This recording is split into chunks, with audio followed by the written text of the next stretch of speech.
Hello, and welcome to the Cup TV, the Currently Unnamed Podcast, where we put the real and the tea in reality. And we can always come to us first to quench your thirst. I'm your girl, Lana, your resident evil diva, and I'm here to give the tea, spill the tea, and drink the tea because you know I love me some tea. Her- I am drinking on some water here because hydration is important. And I do have my cup mug because cup mugs be cup mugging. And yeah, and you can get your cup mug or any of our beautiful cup mugs at longjeezcreations.etsy.com. That link will be in the description below.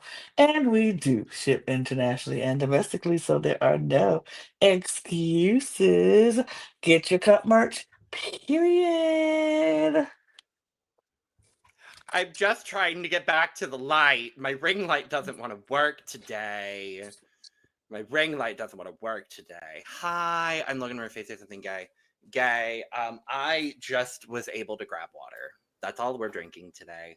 Because as May has mentioned to us, we are finally free from this season. Thank God. Is that Yes. Esme? Is that our girl, Esme? Yeah. Yes. Hi, Esme. How are you? I love you. Hi everybody. It's Brooke, and I am passionate about pop culture, but not passionate about Survivor 48. Who? I don't know them. I don't know them at all. I don't know them in these parts. Never seen them. This is just what I do now. Okay, I show up to one Survivor recording a season, and that's just how it is. You should do more. Maybe. You should do more. Have a good cast that produces a good season, and I will. 50. Wow. Next week. We're gonna find out next Wednesday. I'll be there for the cast and Wednesday, that. baby. I care about that. But hi everybody, it's Brooke, and I'm passionate about pop culture.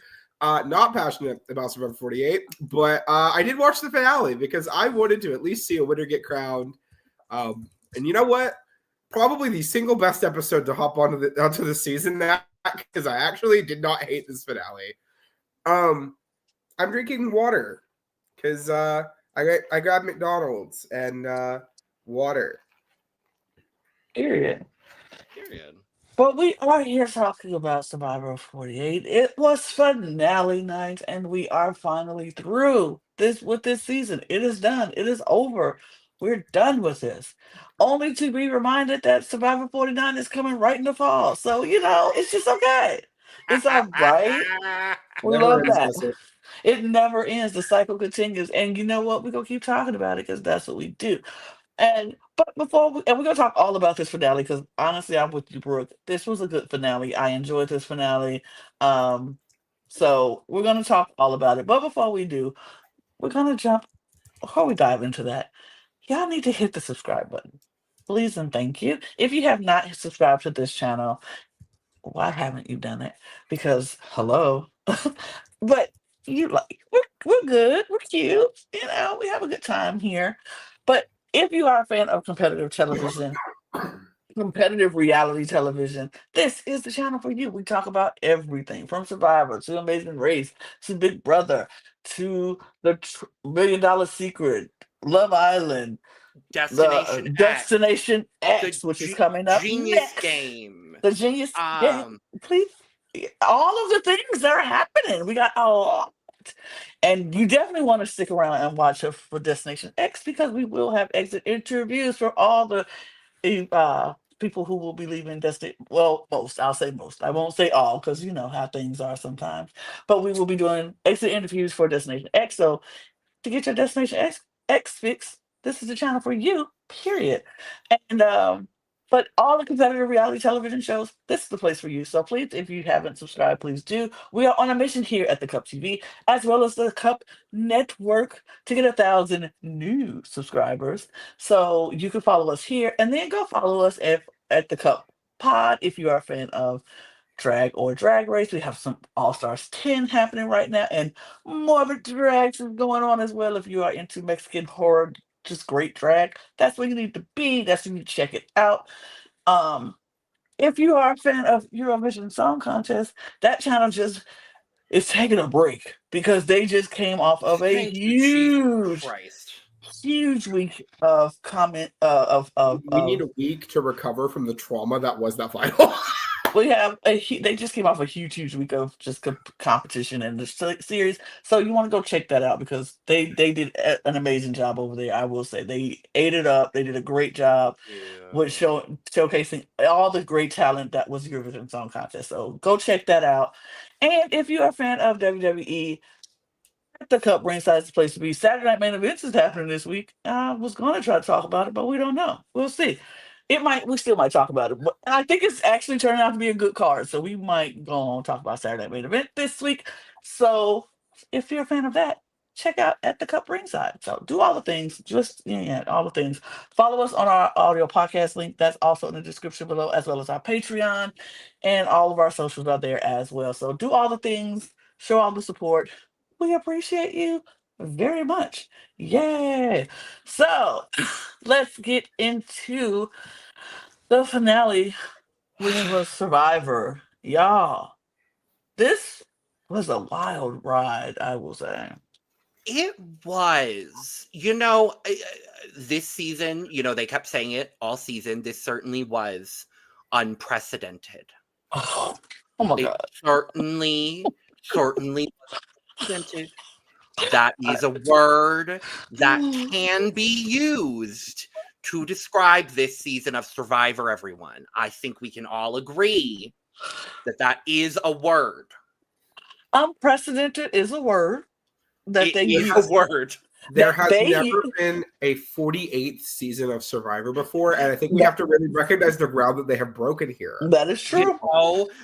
These 18 people have never played Survivor before. Mm-mm. And I think it is so brave of all 18 of these people to do what they did on this season and produce one of the seasons of all time. I mean, they produced a season that happened. It certainly did. We just watched it. 13 episodes. We certainly did. They did some challenges. Yeah. They had some votes. The voting did happen. Mm-hmm. Idols were found.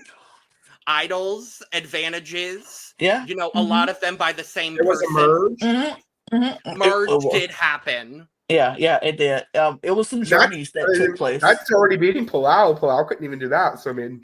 True. I think we're actually underselling. No, honestly, like for real. This season had its ebbs and its flows, but I will say overall, this wasn't the most exciting season, but it wasn't the worst season. I'll agree with that. I think this is the most up and down New Era season for me. Like, I think there were so many great highlights to Survivor 48, and there are so many things I want to forget about Survivor 48. Like, that's where I'm landing with this. Like, there are so many good highlights, as we saw kind of peppered throughout this finale. Like, we saw the Kyle and Camilla duo, and even for its, we may have been a little bit frustrated with the loyalty and the honesty and whatever. Like, the Eva and Joe partnership, the whole season was really, really good. The whole moment with Mary getting the shot in the dark that led to an unprecedented vote out of Justin in episode 4, even. Like, I forgot that happened, that being so unprecedented. Getting the tribal council that we got, getting all of the whole Vula of it all. Remember the first 4 episodes of this season where we were like, oh God, Vula. Yeah, poor Vula. Poor Vula. And to see like that whole storyline develop, and then we got into the merge and we saw like characters fall, characters rise. Like, it was, and we saw the fall of the icon, the legend, the diva, and then the season kind of fell from there. After say, can you fall from grace like a season? But I there's a lot of highlights to this season. There's a lot of great highlights to this season. I think there's a lot of great things to take away from this season. I think there's a lot of great personalities to take away from this season. And I think what I'm going to take away the most is the people from this season. I think that's what I'm going to remember the most are the people. I think I can agree with you. The people of this season, some of them were great. Some of them just made me really want to root for them. And some of them you're like really made me frustrated with them. And I think that's just a balance of what this show is about and why we keep coming back and watching it season after season after season, because it's always something different. Either it's going to be a great season of strategy, or it's going to be a great social season, or it's going to be a mixture of both, or we're going to have such a great group of people that we just want to root for and just enjoy watching week after week. So, and I think this group here, like I said, maybe not the best season, definitely not the best season of Survivor we've ever seen, but it definitely wasn't the worst. I think we had moments where we were like, I really love this. We had some great characters. Being one of the best TV person choices for a pre-merge. Like I was like, oh, we had Say in the pre-merge, and she kind of ate that up. And that's all we talked about in the first part of this game was Say and what Say was doing and how Say was doing. Then Say left. And then it was like, now what? Now where do we go from here? Who are we excited to see? And we got to watch the rise of a lot of different characters. We got to see how even Joe's dynamic went from them playing on the, in different tribes and then coming together and being in this merge together. Now they have to play with all these people. We saw their dynamic go. We saw the Camilla and Kyle story just play out to perfection. Just beautiful. We saw the rise of David and then the ultimate fall of David. We saw Mary scraping from the bottom and getting all the way to merge and to a point where we didn't even think she was going to be there. She's like, she should have been gone, and she was there. So it was a lot. We saw some characters develop that we loved from the beginning, maybe fall a little from grace towards the end. Mitch. Yeah. And then we saw the mother of all mothers, who you have the best season ever, and that is Star.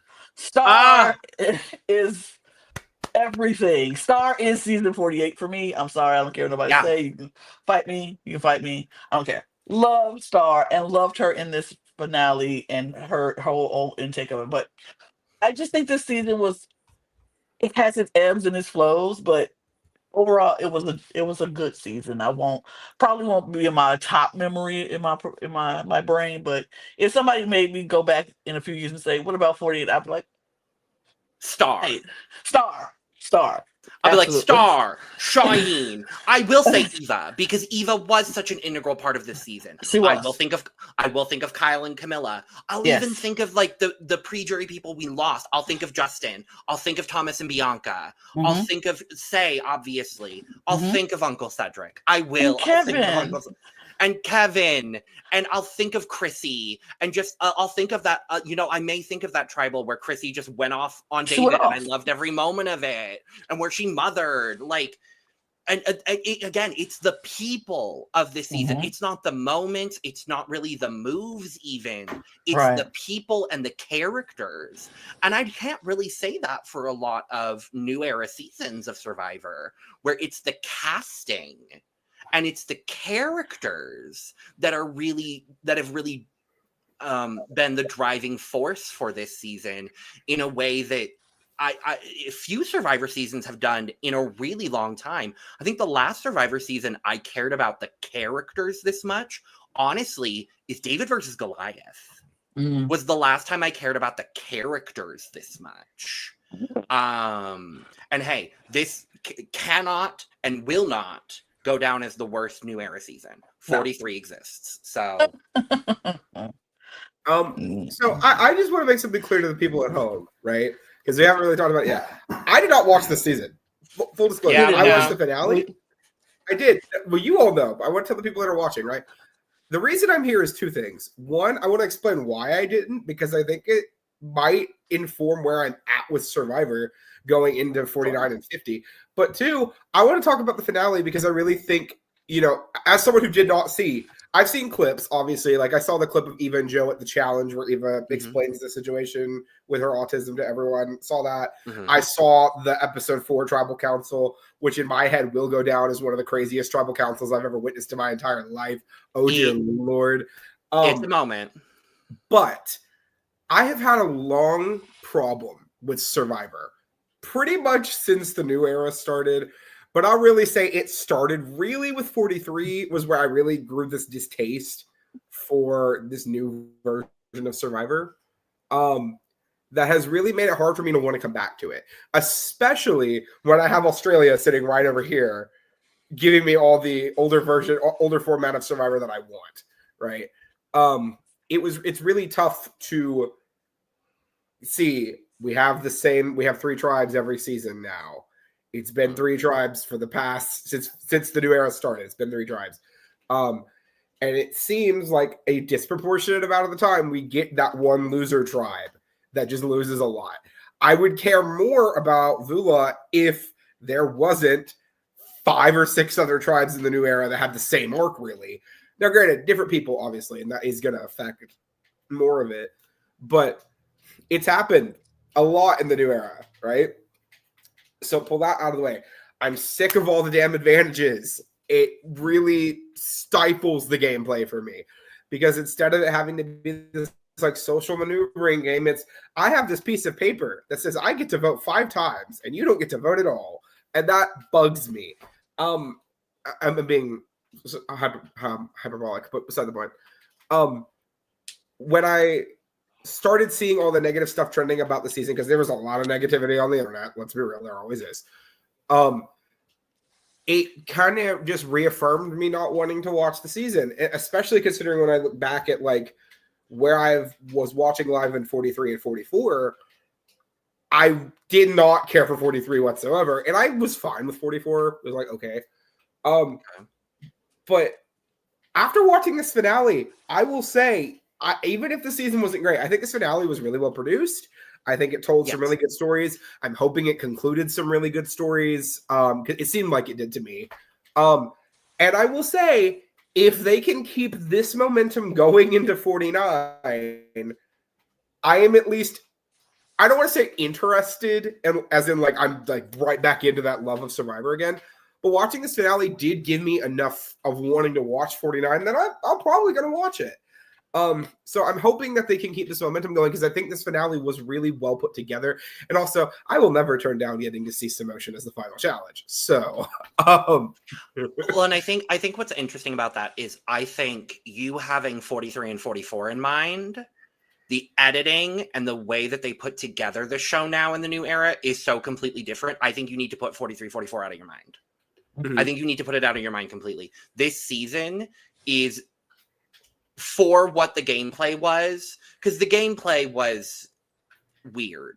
This season is just an enigma in that, like, it's just weird gameplay. So if you put the gameplay aside, I think this is maybe the best produced season of Survivor in the new era, in my opinion. And I want to look back on that comment without recency bias. But like from the cinematography, I remember the opening shot and we were like, I remember talking here on this premiere being like, what was this cinematography in this premiere episode? Like you and I, Lana, and it was you, me, and Jack were here and we were like, what is going on with this cinematography? Like it's gorgeous. They're really stepping up. They're stepping their pussies up right before 50 here. Absolutely. Like it really feels like Survivor is stepping it up, putting in some extra work before we get into 50. And I'm really impressed with it. I think it's been very nice. This season has been very well produced. The people have been good. I would say, honestly, Brooke, give the season a shot. The storylines have been good. The gameplay is just weird. And if you go into the season, now knowing obviously the winner, knowing that the gameplay is a little off kilter for Survivor standards, the season itself is wildly entertaining. And knowing the seasons you enjoy and the people you enjoy, I think you'll enjoy this season of Survivor. I mean, out of all the New Era seasons I've watched, because I did not watch 47, I'll be honest, same thing there. I did eventually go back and watch 45 and 46. I didn't watch them live. Sorry who won by the time I got to the end. My favorite New Era season by far is still 42. Because Mother, one, but two, but also just the entire energy of 42 is just the closest we've got to matching the older energy of Survivor that I've always loved and I've always cared about. And this finale gave me a little bit of that, you know? It was really nice to see some of these things that I really missed when I was watching 43, right? It's nice getting to hear a little bit more from these people as people and not just as game players, right? And that's something I had been missing from Survivor for a long time. And it was really great getting to watch. I never thought I would say these words. I actually kind of enjoyed a Final Four fire making challenge for once. It was nice. Well produced and well edited. Like I think the last time I enjoyed a Final Four fire making was probably what season was Heather on? I forget. The one that Heather 41. 41. Yeah, 41. And like that was ages ago now. So I don't know. I just think this finale was really well done, and I hope that they keep this momentum going. Yeah, I was gonna say, did we waste all this time to just completely skip over the final five because the final five was the most boring outcome that could have possibly happened? I mean, I was to say, let's jump into the actual episode because honestly, we don't really have a whole lot to talk about. Now, I just really want to get to the challenge. Let's start with the challenge because honestly, there was nothing going on. The challenge itself. So let's get into this challenge because I was excited for this when I saw it. I was like, okay, yes, it's not just it's obstacle puzzle, which we enjoy obstacle really puzzle. Okay, Lana, I am gonna need an obstacle puzzle shirt. Sure. Whenever you get around to it. I am in no rush. But make it a tank top if you can. That'd be cool. Yeah. If we could get it before 50, that would just be I would love that. I would love that personally. That would be beautiful. Thank you. So there we go into the obstacle puzzle of it all. And it's what it says. Climb over the cargo net. Go through the mud, and the rope, the cargo is wrapped, so you have to unwrap yourself as you go through this mud. Then you get the ball, and you have to shoot the ball through the hoop and make it go down, and then you have to move sandbags out the way to get the ball through the tunnel. Then you get the ball, you shoot it to another hoop to get these numbers, reveal the numbers. Get the numbers. Go try to unlock the number on the key puzzle, and then you pull it out, and then to get the key, not the thing to get the key. Grab your key, run up the thing, unlock your puzzle pieces, and you're putting together a fire puzzle. Woo! All that you have to do all. And we get started, and it's Mitch and Joe back to back, neck and neck, just going. They run in, they getting through the mud first, they get through, Kyle's on their tail, Eva's right behind him, and Camilla's like, how do we get out of here? I'm stuck. How do you get out of this net? And and Jeff is like, spin, counterclockwise, spin, Camilla. And she's like, oh, okay. Everybody else is gone. Poor Camilla. Poor Camilla. I really was just like, oh, poor Camilla. That baby was stuck. Poor she was spinning, but she was stuck. And so then we see Joe gets in the net, and Mitch gets it. Eva struggles a little bit. Oh, Eva has an advantage, by the way, because they had to do this.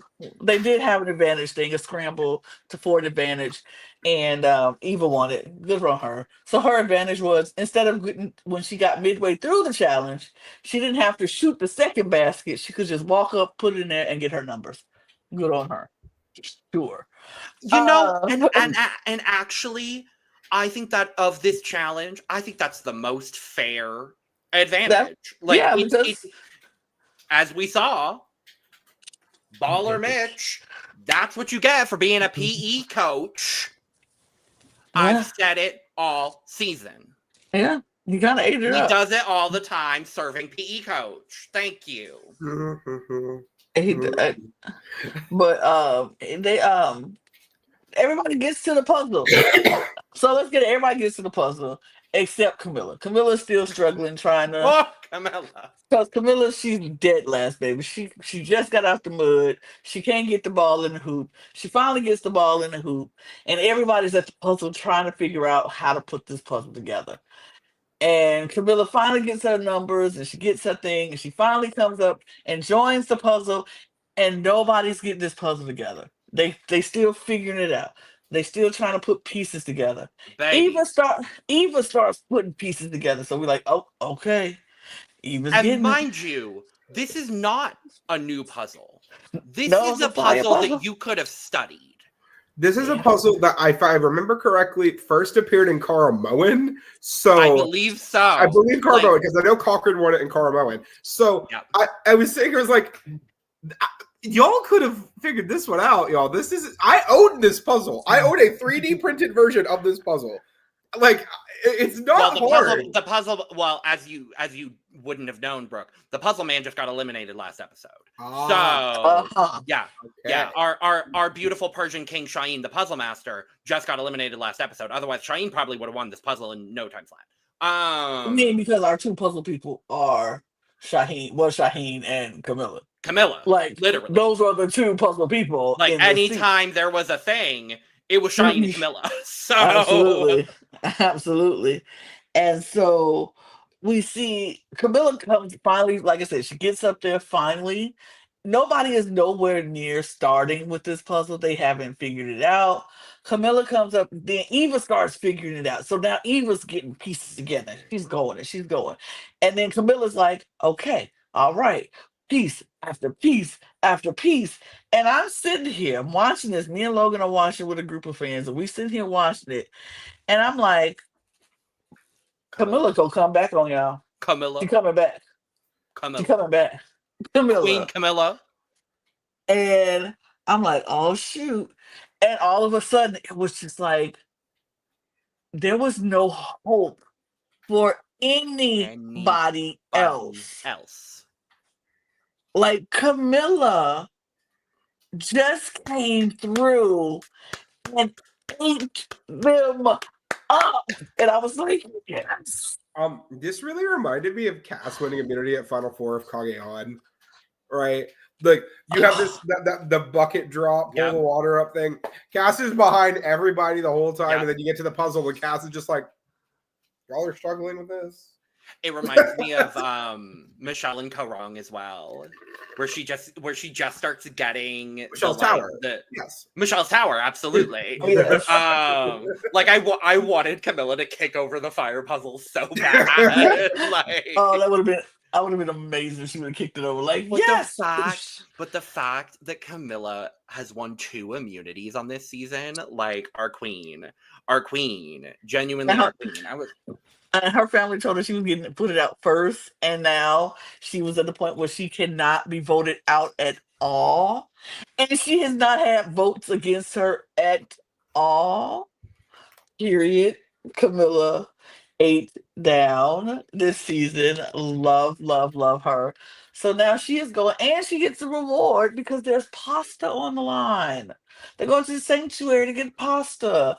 And she decides to take Eva because Eva apparently has been talking about pasta all week. And I'm like, Eva has eaten the most out of everybody. Why? Why can't we give it to Mitch? Why not give it to Mitch? Y'all know. Well, they were going to vote Mitch out. So. And that's why they should have gave it to him. You knew you was about to vote him out. So just give him some pasta to go. Well, he was about to have some margaritas that night. It's fine. That's true, I guess. But... And so her and Eva are like, yeah, we're going to go eat some pasta. And then going back to really was just saw the boys just like, what do? Let's just go clean off this mud. All right. So they're in this baby shallow water because the tide is low. And they just sitting in there looking like they're in a kiddie pool cleaning. cleaning off all this mud. Nobody's really talking because everybody knows what they're getting ready to do. It was boring. It was predictable. Um, the girls come back from eating pasta and they're just happy because they both are going to make it to the final four. Eva gets to use she was going to use her idol that she had for the whole time, and all this was great.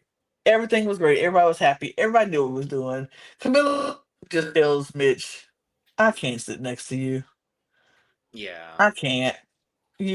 Everybody loves you. And Mitch is like, wait, no, people don't. He's like, Mitch, you can't even lie Mitch. to yourself and say that Right. Mitch doesn't love you.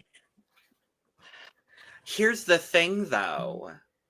I still think everyone is way overestimating the love for Mitch here. Like, I get it. Mitch is a lovely character.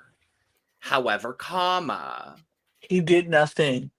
He's done nothing in the game. And I think everybody would have ate him up in the final at the final tribal. Any of those four people would have ate him up.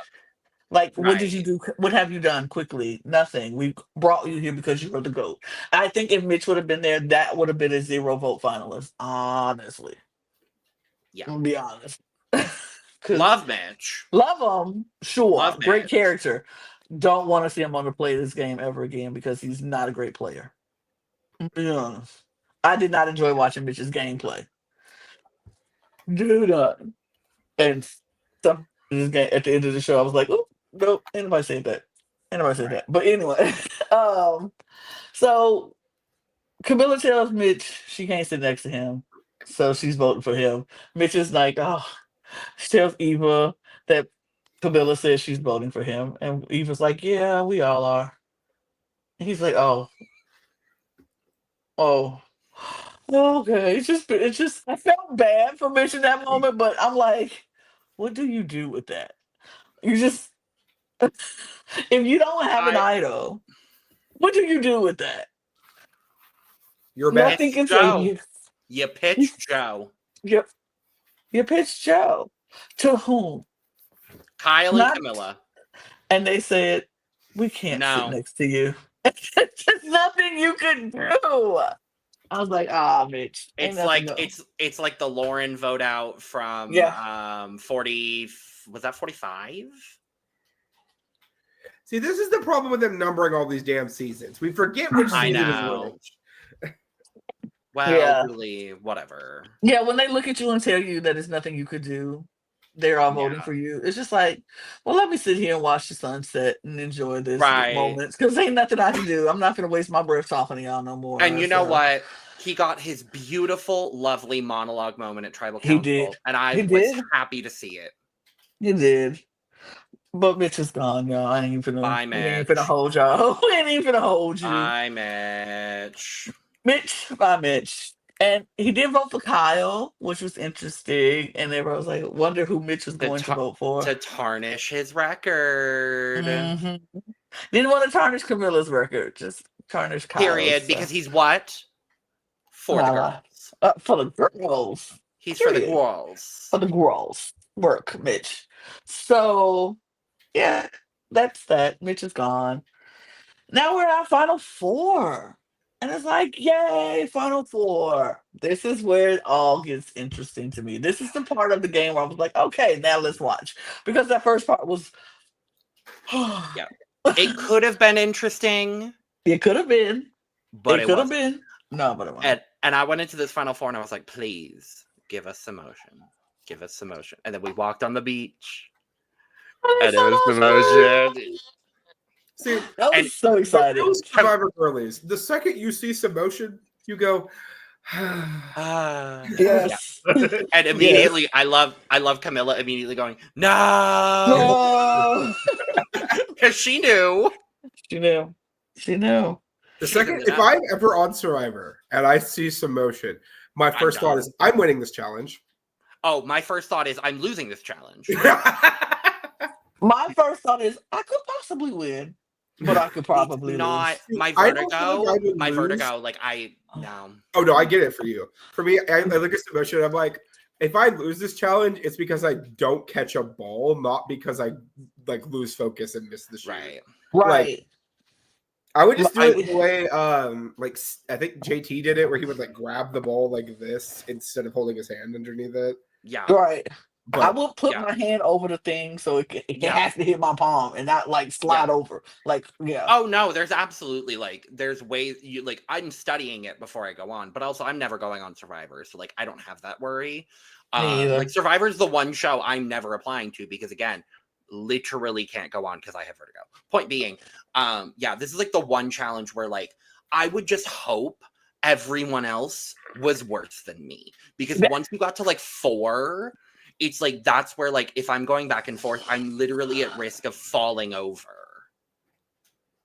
It's for me. It's like once we get to 4, that's where my brain starts to drift because I'm like, okay, right, 1 or 2.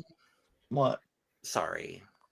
Oh, can I add a caveat because we do have a missing member of our panel tonight who's out doing cute and adorable things in the world. Okay. So Jack's not here because he's at the Survivor 48 finale. Right. And he may or may not have just met 2 of the cutest, adorable nerds in the world. Our current Amazing Race winners, Carson and Jack. So Jack met Jack. Jack met Jack. Yay. And Carson. I just saw that in our group. Sorry, go ahead, Lana. But yeah, my thing is going back and forth. I'd be like, okay, right. Left. Yes. Right. Left. I got that right. Left. But then it's the 4 and my mind is drifting. And I know me. So I would hope if we could get to 3 and people start dropping off, that'd be great. Because 4 and 5, I'm like, oh shoot. Right, exactly. In my mind, it's kind of like an inverted V, and it's just right, up, left, right, left. Right. Up. And like that works for my brain, right? As long as totally. Right, like I'm just good. Like, if you can compartmentalize it, totally. Yeah. But God, I the second they started this challenge, I was like, this is, you know what I love about submission? I don't think it favors anybody. I think anybody and their mom can win this challenge, and I love seeing it. As we saw, my prime example for this, as we saw Survivor 42, Romeo won this challenge. Like that is my baseline for literally anyone can win submission.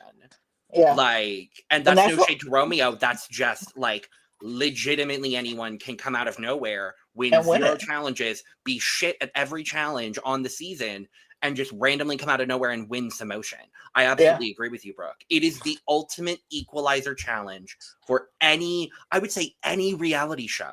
Yeah. Honestly.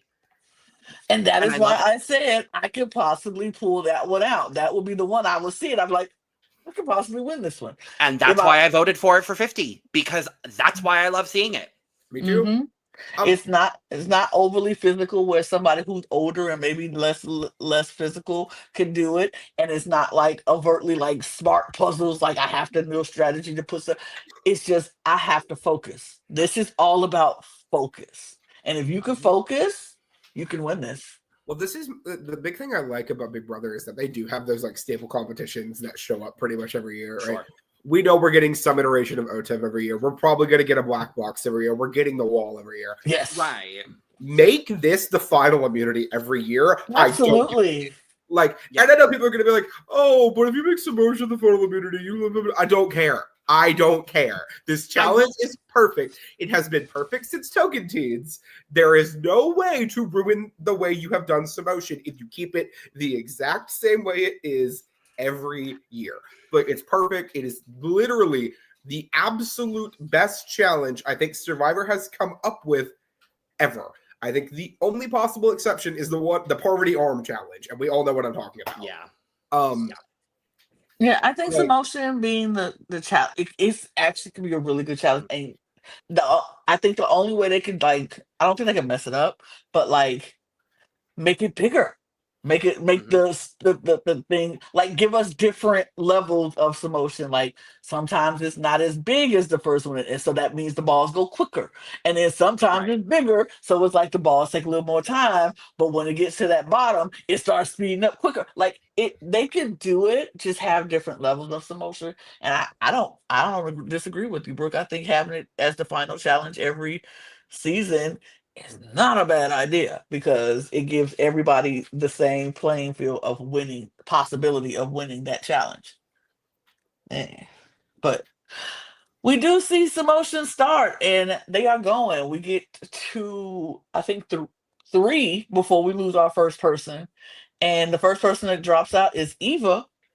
Eva, she just loses it. She just couldn't catch it, or I don't know. She just couldn't catch it, or she just lost what she was. She just didn't catch it. So then we lose Eva at 3, and then we do 4.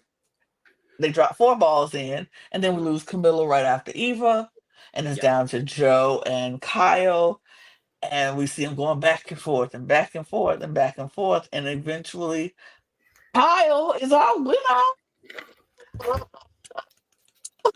And I was like, because I was kind of hoping that Joe or Eva wouldn't win this. Again, as somebody who hasn't watched the season, who has not watched the season, that makes sense. I just know that the two of them are really close. They have this really good bond, like obvious reasons. I saw that clip, and like I just figured if one of them won, they were taking the other. It did not matter, and I just kind of wanted a little bit of variety to my Survivor finale. So Kyle winning was actually a really fun outcome. I was really happy with it. I think one thing we will talk about that we didn't talk about earlier, but Kyle winning was very interesting because right before the challenge, we got up that morning, and Kyle, as we know, Kyle and Camilla has been working very close together this entire time. And Camilla comes to Kyle before the challenge and says, "Hey, listen, I can't sit next to you in the end. We know this. We can't sit next to each other in the end. So if I win today, I'm putting you up for fire." And Kyle is like, "I get it. I understand because I was thinking the same thing." And I love that relationship that they have as gamers because they like, look, we know as much as we played together in this game throughout this entire game, like literally since day 1, we have played the exact same game. We can't sit together or our votes will be split and the third person between us could take it. So one of us need to be in that jury. One of us needs to be in the jury. And they know this and they were like, we just got to do what we got to do at this point. And I love that. I love because it's not, it's just gamers playing the game. There's no animosity, ain't no hate, nothing. It was just like, what's best for us. We can't sit together. So if I win, I'm putting you up for fire. Yeah. And it's as simple as that. And I love that when we got the reunion, this was one of the only like parts of the reunion that I actually really enjoyed, was hearing Camilla talk specifically about like, ultimately, we knew we couldn't sit next to each other. But once we got to Final Four together, we knew that at least one of us was going to have the shot to share our game for the chance to win $1 million. It ultimately ended up being Kyle, but ultimately one of them was going to be there. It just was a matter of whether it was going to be one or both of them. Right. It's good to know the knowledge that we know now, but it hurts knowing and seeing what we saw. Right. It was interesting to see how that happened, and I just enjoy watching how that dynamic played out. And I know a couple of people are going to be like, "Why did she tell him beforehand?" Because if she wouldn't have told him before, like maybe he would have took her. I was like, no, because I think they both had that same understanding of they both knew. They just knew. They both knew. And we talked about it last week when we were on here too. Like, I think they both understood at one point or another, whether it was 5 or 4, they weren't going to be able to sit next to each other. One of them was going to have to take the other one out. And Kyle even says because Eva has her moment. I don't know if we want to talk necessarily about Eva's moment, but she does have a moment. She has, a full breakdown. She gets incredibly overwhelmed over fire making. And I felt for her. I really did. It's, learning and having to learn a new skill on the fly without a whole lot of preparation, not being good at it, and knowing that your game is on the line because of it. I understand that level of being overwhelmed. And I really felt for her in this moment. And Kyle really felt in this moment a lot of pressure. And ultimately, you know, there was the conversation from Kyle that we saw in confessional of, do I just take out Camilla myself? Because I'm not going to underestimate Camilla. I know how good Camilla is. I'm not going to underestimate her like a lot of people have in this game.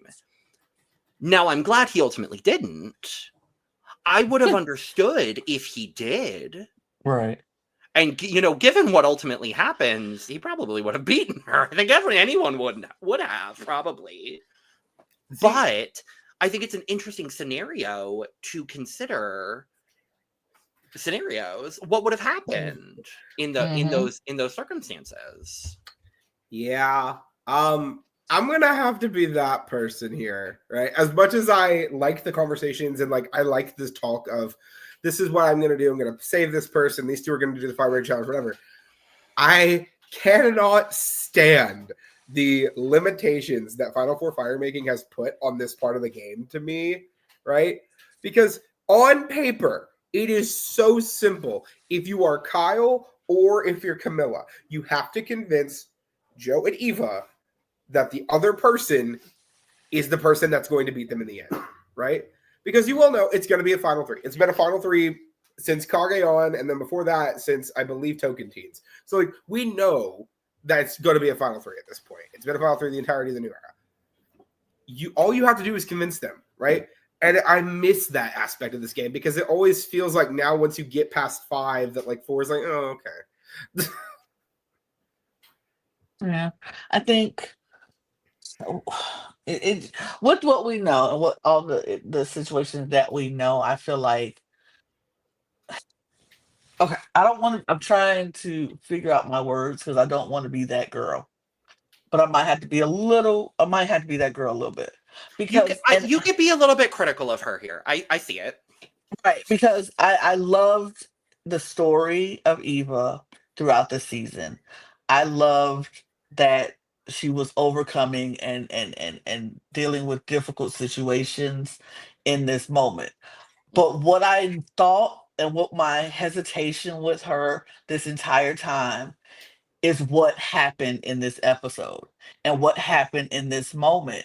Because I'm like, this is, as much as she overcame it, which I love that for her, I was concerned that this was going to be the thing that just like took her down or whatever.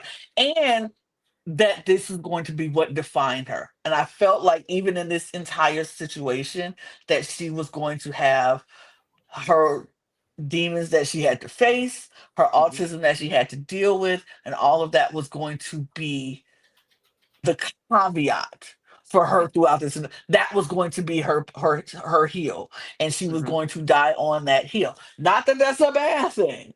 Right. Please don't. Not that that's a bad thing. Because yes, part of her story. That's part of her journey. And that's where she had to deal with all of these different things that some of those people out there did not have to deal with. But I was like, is this going to be her entire story? Is this going to be her entire journey? Is that all we're going to hear about if she makes it to the final finale? If she makes it to the final tribal, is that what it's going to be based on? My story, my struggles. This is why I should win. And what do we get in the story? My story, my struggle. This is why we should win. But and we'll get the but later. And that's why I I'm gonna put a pin in it. I'll put a pin in it because I will come back to it. And to follow up, go ahead. Yeah. But in this moment when she was struggling to do the fire, and Kyle was trying to figure out if he should step in, if he should do it himself, because the personal relationship that he has with Eva gave him a struggle, gave him a pause. And then when Joe did, like, this was such a beautiful moment and such a tragic moment. It's like I hated that for her, that she was going through it, like crying and sobbing and like feeling so frustrated, which we all have felt so frustrated when we can't do something that we feel like we should be able to do, and then it's like, but my life is on the line in this part of Like it's a lot. And so hearing her sob was heartbreaking. Heartbreaking. Watching Joe go over there and just hug her and she immediately starts to calm down because she has that person that is her rock out Mhm. there. Love that. I love the Eva and Joe relationship. I think it's So good. beautiful. I think it's beautiful. And I think people needed to see that on television. Like she said in in the reunion, her autism and her struggle is hers alone. Everybody is not the same. And so Yeah. maybe other people coming who's neurodivergent after her won't be like her. And we don't have to expect everybody to be like Eva. They have their own version of autism. And that's why it's called a Yeah. spectrum. And so everybody is on their own part of the spectrum. So you Yep. just never know what you're going to get. But watching that for someone who's not on the spectrum, it was lovely to see that and be like, okay, I can appreciate that. And now I can understand it and see it when I see someone who is on the Yeah. spectrum start having a situation and maybe a meltdown, maybe a little bit of a panic. I will be able to be like, okay, I'm aware of what this is. How can we handle this better without getting frustrated and annoyed? Because Uh-huh. that was what I was concerned I would be with her this entire Mhm. time. My Yep. hesitation with her was because I didn't know how I would be able to Yep. handle how I would handle it and how I would take it in and accept it. And I felt horrible about it the entire time. This entire season, I felt horrible about me being very hesitant towards Eva. And I was like, why am I hesitant toward her? What is it that's keeping me from fully connecting with her? And that was because I was so afraid of judging her and feeling like I'm being insensitive towards her and not understanding her. So I took that step back. But I understand her a little bit more. I'm not gonna say I'm an expert and like I embrace everything about Yeah. neurodivergency because no, I don't. Yeah. But now I'm like, okay, Yeah. I could see for what it is, and she is smart. And we'll talk about Yeah. that later. We'll talk about that later. And I want to say as well, to go beyond this show, as someone with autism who is discovering, where on the spectrum I lie personally, I've even noticed you helping me out a lot more with things, and I've noticed you like learning more about that through the show and then also helping me through things, and it's been really nice. So thanks, Survivor, I guess. Thanks. Thanks, Eva, I guess. Like it's been like because I and that's what I've loved about this season as well, is just how open Eva's been. And like, have I been absolutely in love with the game player that has been Eva on this season? No, absolutely no, no. But Eva's story and Eva Mhm. as a person on this show, I've absolutely loved. I've loved watching Eva on the show. I think I've resonated really fiercely with Eva and a lot of her struggles, and seeing her getting overwhelmed and seeing those things, like I've really resonated with a lot of those things because I've had similar moments to that, and I know Mhm. what that's like to an extent, Mhm. and I've been able to learn a little bit more about myself through watching her and seeing other people's experiences like that. Would it have been really cool to have her win this season? Yes. Was she the person I wanted to win this season? I'll be honest, no. But it would have been it was so cool to have her on the show this season and to see her entire journey on this show. So thank you, Eva, for showing all of this. And as another person with autism, right, watching some other people that have been on CBS reality before that have also been on the spectrum that had that same level. I don't want to say the same level of representation, the same anything, because like Lana mentioned, this is a spectrum. We're gonna get different people with different struggles. But specifically, I'm thinking of like people like Brittany from Big Brother. I'm thinking of Ian Terry from Big Brother. Mhm. We just saw Jonathan on the most recent season of Amazing Race as well. Exactly. Yeah. And we're seeing these people express their feelings, their emotions. And specifically, I always related really heavily with Ian. So And we're talking about, did we want even win the season? Maybe not. I don't know. But watching Ian win Big Brother 14 is one of those like fundamental, like beautiful moments of reality TV for me. And I've always appreciated him and what he did for representation for autistic people on reality television. I believe he was the first person at least open about his diagnosis on the show or on any CBS show. So getting that representation from him and from Brittany and from Eva and from Jonathan, I guess I didn't watch Amazing Race this year, but getting all of these people on the show, all that's doing is just normalizing us into society in a time period where it's pretty scary to be an autistic person in the U.S. I mean, we have the attorney, what's the man, Secretary General, whatever, Surgeon General, or the head of the Department of Health, whoever freaking Robert Kennedy is, the man that's trying to get an official registry of people that are autistic, and that's scary. Right. So, and I want to highlight Eva for being so vocal on social media against him. I want to highlight Brittany her for too. being, and Brittany as well for being, and and Demi as well from Bachelor and Got to Get Out, for being these incredible, beautiful representations on TV. But sorry, Brooke, I cut you off in classic autistic fashion. No, you're fine. But I mean, and also, even just CBS too, we've had people like Cody Lee on America's Got Talent, right? Where we've seen, just the level of care that's needed for different people in different situations.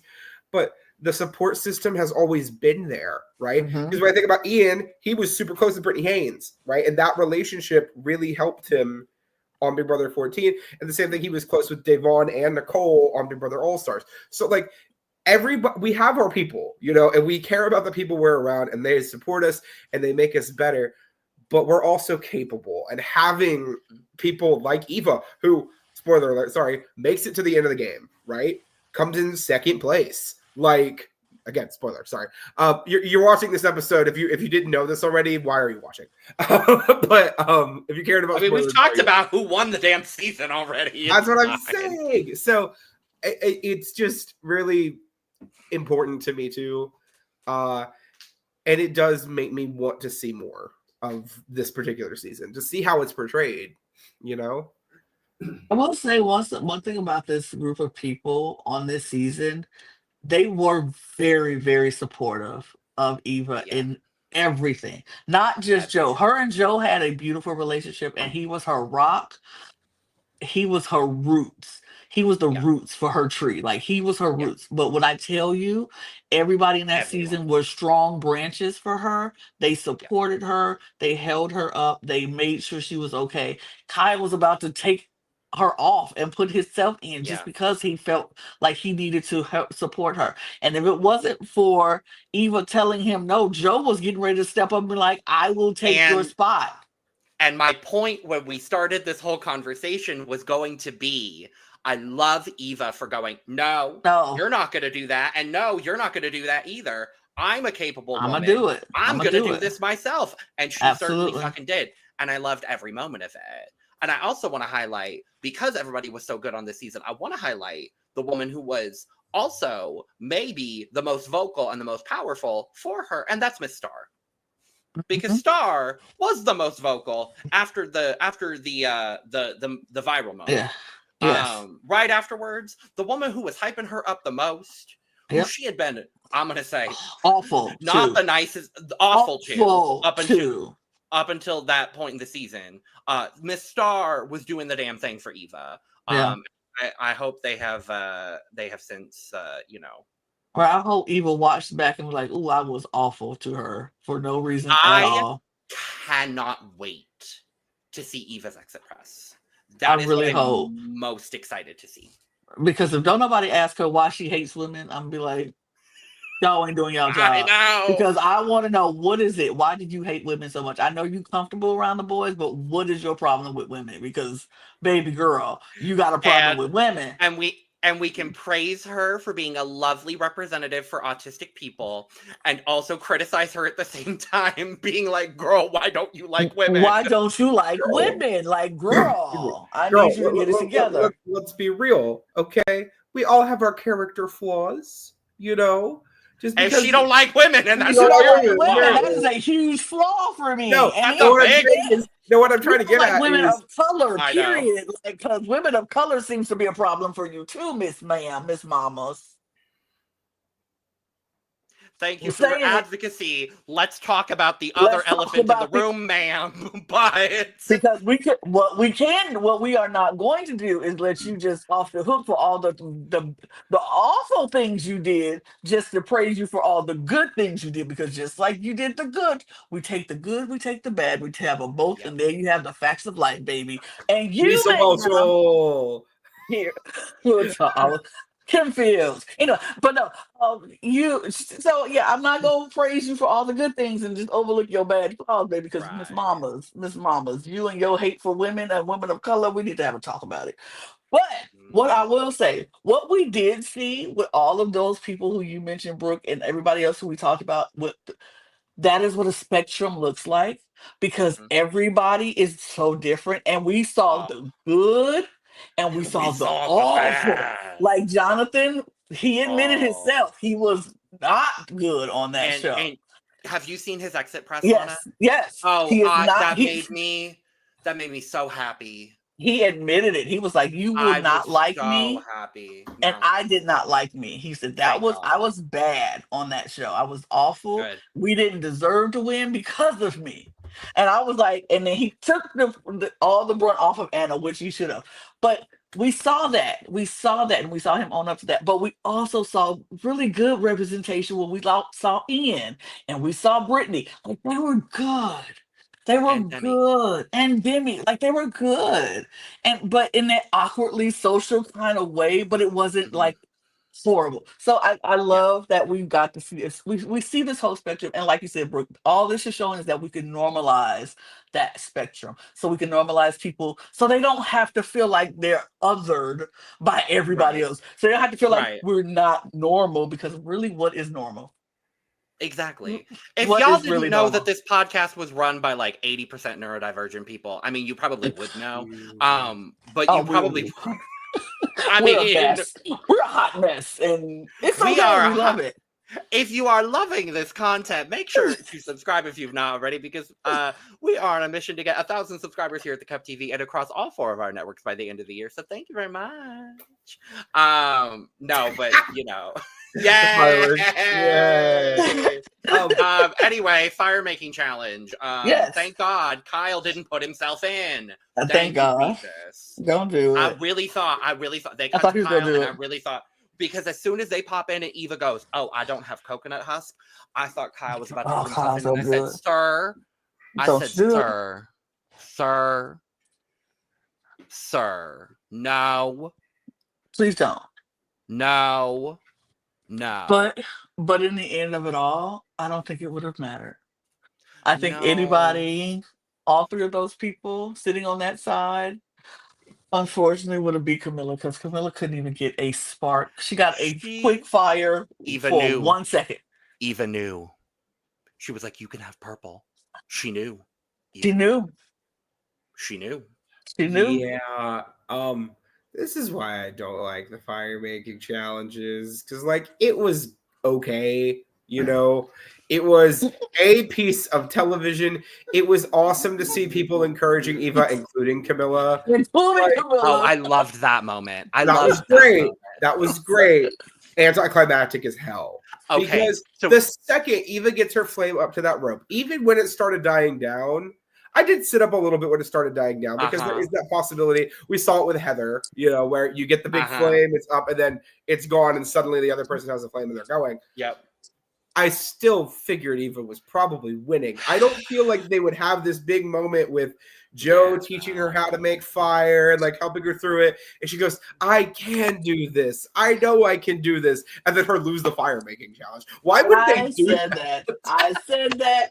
And Logan told me, nah, they're not going to let Camilla go just right been now. Writing for Camilla all season. I just wanted her to win. That's real. That's fair. That's real. That's fair. I love her. Okay, I just wanted her to win. But no. But my baby, Camilla was... Oh, that poor baby. She said... And then the way... No, because she has been our self-aware queen the entire season. Like, queen of self-aware. Queen of self-aware. She's like, I don't get why I can't get this fire. I don't get this. What the fuck is going on, Jeff? I don't get it. You better go, Eva. You better get this. Girl, get this over with. I don't want to do this anymore, girl. Come on now. Come on now. Can we do this, girl? Come on now. So watching the challenge, I'm like, she's doing the technique properly. Like she's got all this magnesium on the husk. She's scraped like half the stick of the damn flint. Half of that magnesium on the back is just on this husk. She gets this tiny spark. I'm like, she's holding the flint at the right spot. She's scraping properly. Everything's going in the right spot. Did they like mess with her materials? Because like I'm sitting here watching, like she's not doing anything wrong. Everything's going right. I don't know. Oh, we forgot to say Mitch is gone, but okay, it's fine. That's all right. But yeah. Oh well, you forgot to do Camilla too. I thought I did. Well, Camilla's gone too, but everybody else is gone. Look, we done spoiled Wow, it Lana. already. Look, shut up. Y'all done spoiled it 20 times before I even did that. We didn't the whole spoiler. But yeah, that happens. Whatever. Well, if you didn't watch, you should know by now. But hey, Camilla, we love you, Camilla. We love you down, girl. Because here's the thing. She's an icon. She's a legend. And she is the moment. Now come on now. Comedy. Lying. Strategizing. Gold, strategic gold, one-liners. That yes sir moment to Jeff in that barrel challenge lives rent-free in my damn head. This comeback in this Final 5 challenge gave me everything I needed. Strategic immunity winner. I have loved every single moment we've gotten from Camilla this season. I have adored her. I have loved every single bit of Camilla on this season. And I want more Camilla. Put her on 50. I'm ready. I can wait after 50. I think other people put her on 50. I'm ready. Sure. Logan's ready. Logan's ready. But I'm ready. Camilla's gone. We have Joe, Eva, and Kyle in the final 3. Is that what you predicted, Lana? No, it was the middle. It was Camilla. Oh. I said Joe, Camilla, and Kyle. So none of us got it right. Jack predicted Joe, Eva, and Kyle. If you want to go check out our predictions, go check out our Instagram @TheCupPod. Thank you for that segue, Lana. Mm-hmm. Yep, Jack predicted that correctly. I'm pretty sure. And he's predicted the winner. No, he said Joe was winning. He said no, we all got it wrong. We all got the winner wrong. We all got it wrong. But wait, it's so funny. Earlier today, if you go check the comments on the Instagram, I said, you know what? I think I'm changing my mind. I think Kyle wins. But it's in the comments and not on the actual podcast. I stood by my queen, Camilla. You did. And to be fair, the jury said that if she was she would have swept. So absolutely. That's what you missed, Brook. Yo, did you see how devastated they looked when she lost that challenge? Yes, because they literally said during the reunion that Star literally said, if she was at Final Tribal, she would have swept. Like she would have won unanimously. Yeah. Well, probably not. David still would have voted. David probably would have started voting. David probably would have as well. David probably would start voting. But yeah, I think they were devastated when Camilla lost. Everybody, they were really rooting for Camilla. We were all devastated. We were all rooting for her. But the final three, they get their breakfast. They're just all excited. Beautiful sunrise. I love the sunrise pics that we've been getting this season. We got a lot of good Mm-hmm. sunrises this season, but this one was great because it was like we got to see it before it peeked over the clouds. Beautiful sunrise. They get their Mm-hmm. breakfast. They just like we get the jury talking about how they need to own their moves. They need to own each other's move. They need to say what they need to say. Everybody got a reason why Kyle should win, and we got a reason why Eva should win. We got a reason why Joe should win. But it was like overall, everybody was just like, they just need to own it. They just need to own what they did. If you lied, say you lied. If you cheated, say you cheated. Whatever you did, say you did it, because this is the time we need you to be upfront. And everybody they were like, y'all been saying this is honesty season. We're being honest this whole season. This is the time to do it. Don't try to skim back of what we said and what was done and blah, blah, blah. Just come out and do it. So I'm like, okay, cool. So we get to the final tribal council, and we didn't get opening statements. I thought we were going to get opening statements. We did not. We ended up getting closing statements instead this time. I was like, all right. I kind of prefer that, to be honest. Like, I mean, I would rather too, have both, but if I have to choose between opening or closing, give me closing every time. I kind of prefer closing myself because I'm like, I would rather get through all the questions, answer the questions, and then tell you everything you missed. So I remember when we changed the format of Final Tribal after Go Wrong, and I hated the way they had it structured.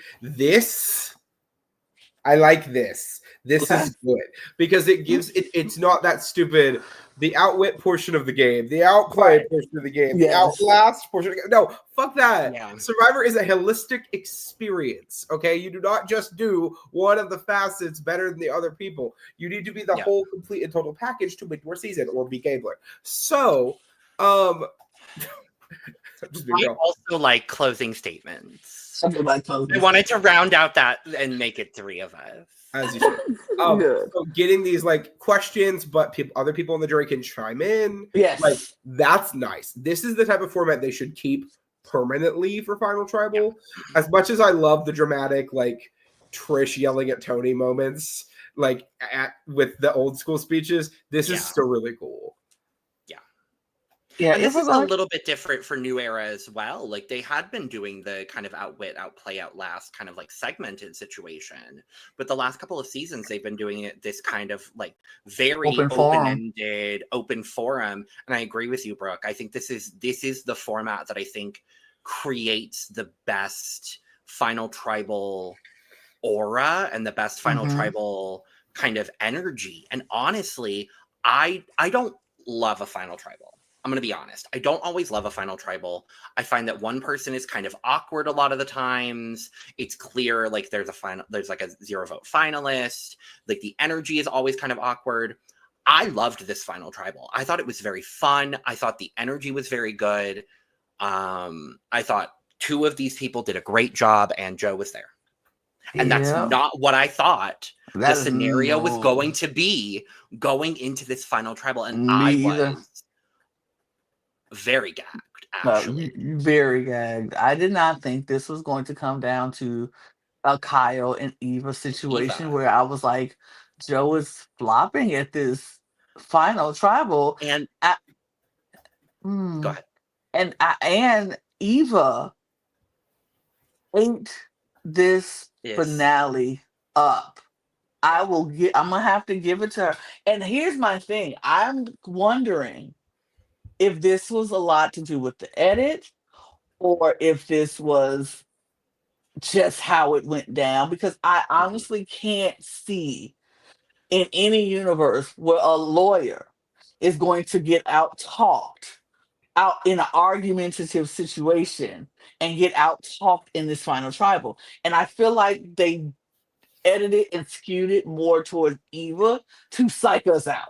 Because I'm like, this is just, it feels very open-ended to me. Like it doesn't feel like it was complete, like we saw everything. And I'm sure we didn't, because of course you're not gonna see everything. But like some of this felt like Wait Like, a minute. wait a minute. Why wouldn't you say something at this point? Like, Kyle, this is something that, like, I felt like Star's question was a good Was set alley up oop for for Kyle Kyle to, yeah. to say what he needs to say.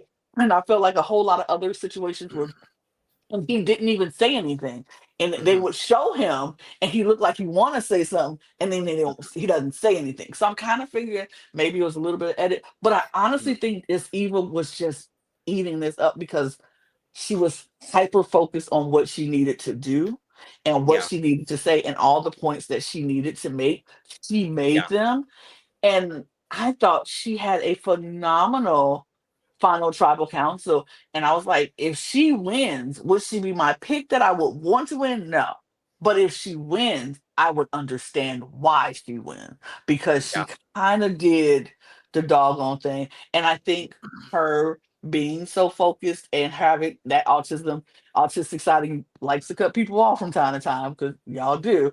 Um, she was cutting Hi. off, she cut off Kyle, she cut off Joe from time to time just to make sure she got her point across. And I'm like, you have to do that sometimes, The especially in a final tribal council. If yeah. you want to make your point, you can't let the person on the side of you out talk you. I'm gonna cut you off every single time, and I'm gonna make my point. And my favorite Go ahead. my favorite point on that exact point was when Kyle talked about being incarcerated, because I loved that. I loved how Eva answered, because that was Star's question, I believe, where he could have taken it in the direction of using like the Kyle and Camilla relationship. Instead, he took it in the opposite direction, talked about, being incarcerated, them being a teacher, them being a lawyer. I loved Eva goes, oh, y'all want to be surprised by something else? Right. PhD candidate. I loved the way she did it.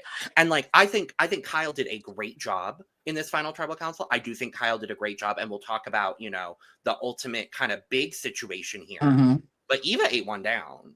Eva ate one down here. I think the big thing that a lot of people forget about the final tribal is, yes, you need to be honest, but the really important thing is you have to speak with conviction. Right.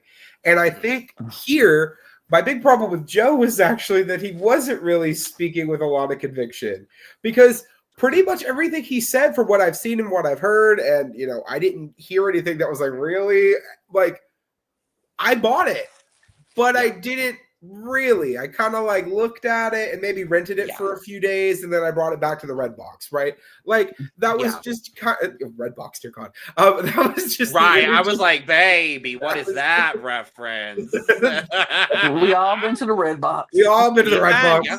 We sure have. But I really did think that, honestly, though, as much as I did enjoy Eva's final tribal performance, I was so impressed by Kyle's final tribal performance.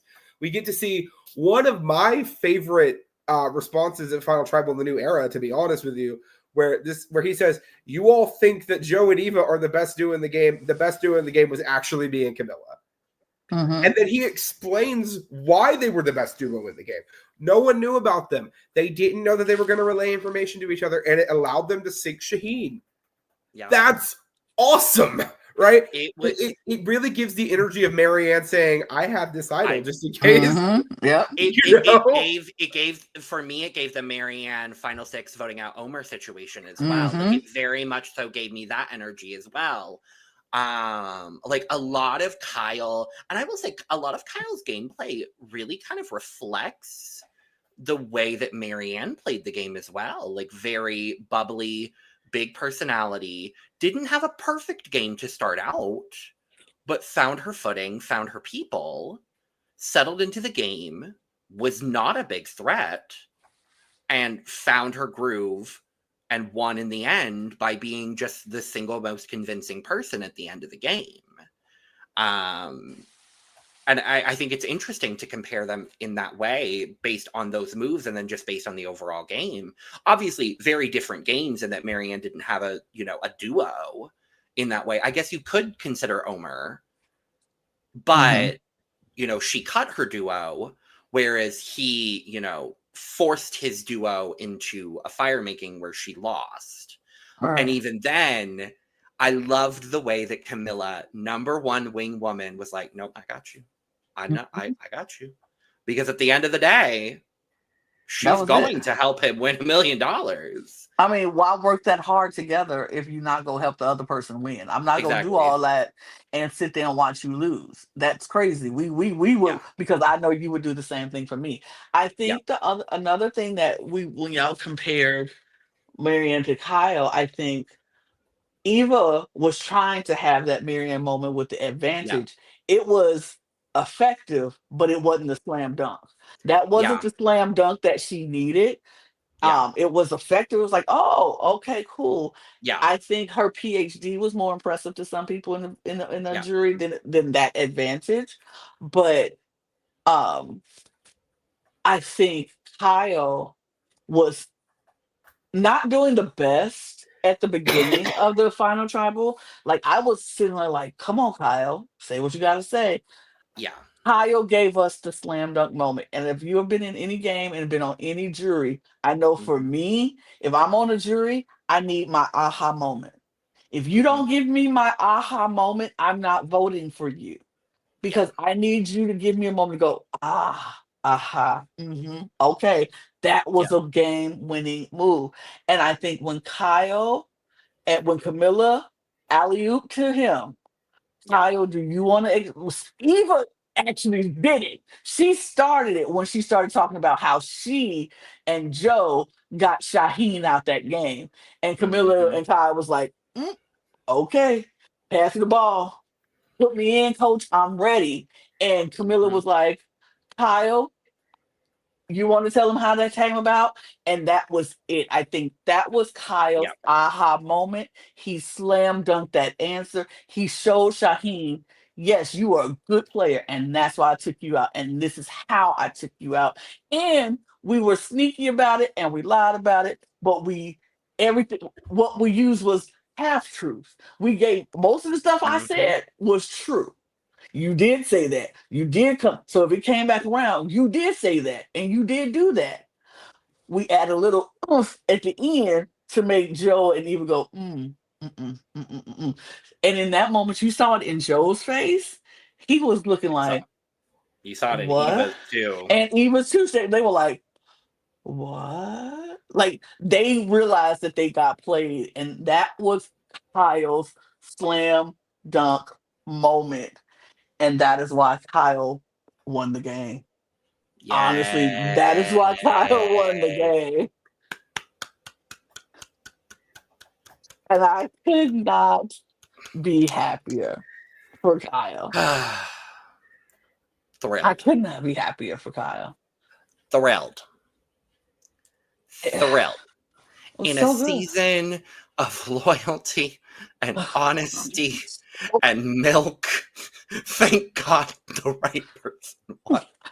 Thank God it wasn't the person that played the honest, completely honest game that But won. here's the thing. He played a Though. loyal game. But here's the thing. Had Eva won, it would have been kind of cool. I'll say that much. It would have been unprecedented. I think it would have been unprecedented. I think it would have been fitting for the season. I don't think her win would have been, wrong given her final tribal No, she performance. won. She won that tribal. Yeah. Seriously. Her closing argument, I was like, oh. I going into the final vote, I did think it was going to be her. And I personally, I wanted Kyle. I did want Kyle. I would have been very happy with Eva. I also would have been very happy with Joe. I like all three of these people. I think all three of these people are very good players. I think all three of them played a very good game. Very happy that Joe got a vote from Uncle Cedric of all people. Shout out to Uncle Cedric. Eva getting 2 votes, not surprising. Eva getting 2 votes from Star and Mary, a little surprising. Not surprising from Star. That's not surprising from Star. Surprising from Mary, for sure. Very surprising from Mary. I gotta be honest there. I want the woman hater gets the women vote. Interesting. My, how the turns have tabled. Not the how the turns have tabled. How the turns have tabled. Something really fun that I just want to bring up. Something really great. This is our 6th Black Survivor winner. So that's fantastic. I wish that number was higher based off of some of the people that have made it to the end, but that's just where we are currently at. And in case you're curious, those people would be Vesepia, Earl, Jeremy, Wendell, Marianne, and now Kyle. And Kyle has completed the Pearl Islands Diversity Initiative winner duo set for the new era. Yay! If you don't know what we're talking about, in the new era, we have 2 white winners, 2 Hispanic winners, 2 Asian winners, and 2 Black winners. We have completed the diversity. DEI is alive and well. Let's people. go Cook Islands. Let's go Cook Islands. Oh, Cook Islands. Sorry, not Pearl Islands. Cook Islands. Let's go. Wrong Cook Islands. Sorry, wrong islands. I get One my island by an Asian man. Cook Islands. There we go. I mean, I'm just saying. Sorry, I get my islands confused. Yes, we've completed the. Love you all. Love you all. We do love you all. Yes, we've completed our Cook Islands DEI initiative for through 8 seasons. Now we will see if that keeps up for the next 4 new era seasons. We will be reset for 49. Where we got a sneak preview. We got a sneak preview. We might know somebody. Oh, we definitely know somebody. We know somebody. We definitely know somebody on this season. Preview. Who's on it? Rizzo! Oh, that man is pure motherfucking chaos. Y'all thought Rome was bad? Oh, just wait. I hope. See, here's the thing. I'm not going to oversell it because I know the Rizzo I played with, and I know the Rizzo who I've watched play, and yes, chaotic mess. I always feel like it's always different when they get on the show and they don't get. I don't want to promise chaos, and then he gets on there and he's calm, cool, and collected. He called himself Riz God in the Riz God. I know he did, but that doesn't mean he gonna be able to actually be chaotic. You don't know what kind of season it's going to be. I'm excited. Scared. I'm excited. Look, don't get me wrong. I want the Riz God to be something else. It's another of our sequester babies. Unfortunately, it's another white man, but we'll take it. Hey, we did get Muna on the mole. We got Muna. We got Muna on the mole. We got Muna on the mole, but we can't seem to get anyone but white men on CBS reality shows or The Circle. We did, well, at least we had Dash. He's a white man, but he's also an LGBTQ plus. We'll take Dash and Muna. We'll take Dash and Muna. We got Brandon Donlin. Brandon Donlin is a very specific exception. And so is Rizzo. I like Rizzo a lot. I don't have a lot of personal interactions with Rizzo, but I loved watching Rizzo play. And I think I played one game with Rizzo, and I'm excited. I'm excited. That's all I'm saying. Chaos in the best way from what I've seen. I think he's going to provide a lot of entertainment for 49. So I'm really excited. I'm really excited for 49. Hope the Riz God goes out there and gives us all the chaos that we're looking for. I hope so. The trailer seems fun, though. It seems like we've got a lot of fun personalities. We've got a journalist. We've got, whoever this fabulous Black woman who's a mom, who's on vacation. Love her already. Love her already. Yep. It seems fun. We didn't get a whole lot. I forgot to pull the logo. We usually do logo. We usually do logo. We'll save the logo for the cast assessment. Yeah. The logo was cute though. I'll get my initial thought. Cute logo. Better than the logo we're using for 50. Better than 50. Better than 50. Everything is better than 50. And speaking of 50. We'll be here next week talking about a cast for 50. We will be having a cast Next for 50. Wednesday, baby. Oh my goodness. Oh my goodness. I've seen things. I keep on seeing different like rumors and stuff. At this point, I'm just like, I'm taking every single one of these with a pinch of salt. I don't even know what's real anymore. I'm putting that prayer circle together that I get to see Jonathan Penner on my screen one more time. And other than that, I'm here for it. I've seen a list, and if that's the list, I'm happy with the list. And that's the list I'm manifesting. I have tried and done everything in my power not to look at any rumored cast of any list at all. So I have no idea who's on this rumored list, and I don't want to know because I'd rather just see it when it happens and know who's officially on, and we can go from there. So do you want to come into the cast assessment that day and us like reveal it to you? See, I don't want to know anything. Well, so I'm curious. Have you seen any of the people, like the former players, that have been posting when they get cut from the cast? I mean, I saw a couple of people say they were cut, but I don't really pay. Like, I'm not on Twitter anymore like that, so I don't really know. That's fair. And but anyway, I want to announce that I will be the one to announce because I didn't win the draft. But I would like to announce that the winner of the Survivor 48 draft is Lana. It is about time. I felt like I will never win another draft. It's been trust me, that's how I felt. So trust me, as the reigning. You won because I wasn't here. That's just the way it is. Hello, screw you. You would have never gotten Kyle over me. Never. No, I'm just. Anyway, as the reigning CBS reality show draft winners, Lana, welcome to the club. Welcome to the club. You, so happy to have you. Thank you. The best part is Brook can't let themselves back in currently. No kidding, I'll let them back in. That's the best part currently. But no, as the reigning, we are the Amazing Race and Survivor current draft winners. Who won the Big Brother draft last year? Do you remember? Lana. I did. Well, we are the reigning goddesses of the CBS drafts. Well, it's like just over a month and a half until Big Brother again. Yes, and I cannot wait. Speaking of, that is the next CBS reality show that we'll be back to talk about. Absolutely, we will be live a lot. Well, that's NBC. Well, the CBS trifecta.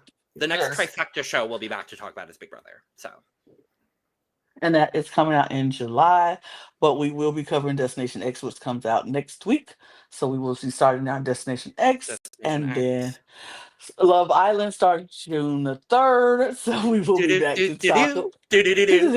We'll be back to talk about that. I'm super excited about Love Island. Is almost here. Summer's back. I can't wait. Summer's back. And that's literally going to take us right into Big Brother, and it's so perfect. I can't even believe it. Like it's absolutely perfect timing. And then I'm pretty sure Big Brother is going to take us right into Survivor, and it's going to be perfect. And in the middle of that, we'll have Behind the Villa. And then we'll have some drag races, peppered in around there. It's going to be so good. Then Love Island Games is going to round us out. We're going to be so fed. We're going to be so fed. So excited. Survivor 48 is over. We're done. That's it. And what we are going to be right back because, like we said, 49 is in the fall. And then we're going to have 50 cast assessment next week. And all this stuff. TV is not dying down, you guys. We are still going to be pumping out content after content after content. So please, thank you for joining us. Thank you for spending this hour and a half with us because it's Survivor. It's the finale. That's what we're here to do. But if you appreciate and like what we're doing, please hit the subscribe button. We're on our mission to get 1,000 new subscribers by the end of the year, and we would appreciate if you will be one of them. Subscribe to this channel, subscribe to all of our channels. All of the network is trying to hit that mark, so go subscribe to the Cup ESC, the Cup Ringside, and the Cup Pod for all of the content that we have. Follow us on all of our audio podcast links, our Patreon. Join us on all of our socials at the Cup Pod on Twitter, Instagram, TikTok, Blue Sky. And you can follow the three of us at all of those places too. Those links are down there as well. And don't forget to get your merch at lanagcreations.etsy.com. That link is also down there. And that is it, y'all. We're gonna get out of here. So bye. Cheers.